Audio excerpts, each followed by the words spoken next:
Hey, hey! I want to tell you a story. So, February 4th, 1980, the year doesn't matter, really. But that day, a dreamer was born. And that dreamer was me. As a kid in my neighborhood, I was putting together talent shows. I made everyone a library card and laminated their picture, and they can come check out a book. I would also be at the grocery store with my mom, and she would go do her shopping. I would opt to be in the magazine aisle, and I remember sitting there on that cold floor. My booty would hurt by the time she was done, but I would look at Vogue, Marie Claire, and look at the cover of the magazine and think, I want to do their makeup. I could do that. It looks so natural. I could do that. You know, so I would be not even 10 thinking that I could do the makeup for the cover of Vogue. I kept feeding those dreams. I kept remembering. I kept thinking, wow, how would it be? What would it look like? And just imagining what it would be if that dream became a reality in my life. Little did I know then that a huge way that God will speak to his creation is through the dreams of your heart. I knew the scripture, Psalms 37:4, delight yourself in the Lord and he will give you the desires of your heart.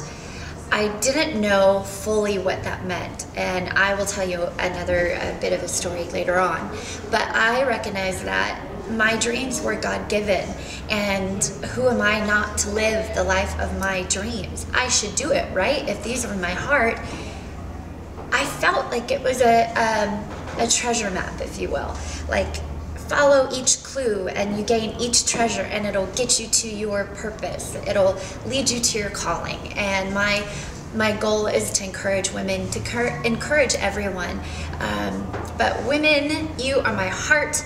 Single women, I'm single. I've been single for 32 years, and you're my heart. I know the struggle that you go through, and I know the power and the beauty that you possess and what you're capable of achieving. So, side note, you don't have to wait on a man to live the life of your dreams, but we'll get to that in another video too.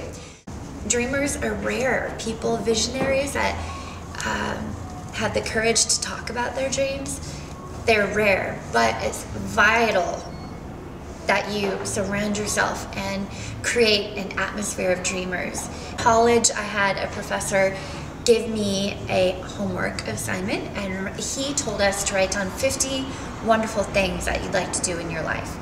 50, 5-0. Now, being a dreamer, I could do 15, maybe 20, but 50, that was a bit much. But I did it, and I sat down and I grabbed that pen, started writing, and you know, things came to mind. Everything from, hey, I want to learn how to tap. I'd like to learn Italian. I want to travel, you know, things of that nature. I want to write a book. A scripture that came to mind was Proverbs 29:18, where there isn't a vision, the people perish. If you don't have something that you're after, a dream, something so big it'll scare you. And if it doesn't scare you, you're not dreaming big enough. But I realize if you have that, it'll keep the momentum going, and it'll keep you pushing through those tough times and those dark days and the moments where you're like, what am I doing with my life? If you have that dream, it'll propel you forward and it'll cause you to thrive. Now, the end of that scripture is, and I don't know if you guys are familiar with it, but again, Proverbs 29:18, where there is no vision, the people perish. But he that keepeth the law, happy is he. How great is that? When we recognize that God will plant and give you the desires of your heart, if you're in connection with him, if you're delighting in him, then I think you're called to actually follow through with that and do it. In following your dreams, you're being obedient to God. And according to that scripture, happy is he. So I can attest to you that following my dreams has made me the happiest little girl ever. You know, there will be people that kind of stifle your dream, or you know, you have to be careful with who you let in your life. I was dating a guy once, and he said this 2 times, and I never forgot it. And I thought, I don't know. I don't think I agree with that. He told me, if you don't expect too much, you won't be disappointed.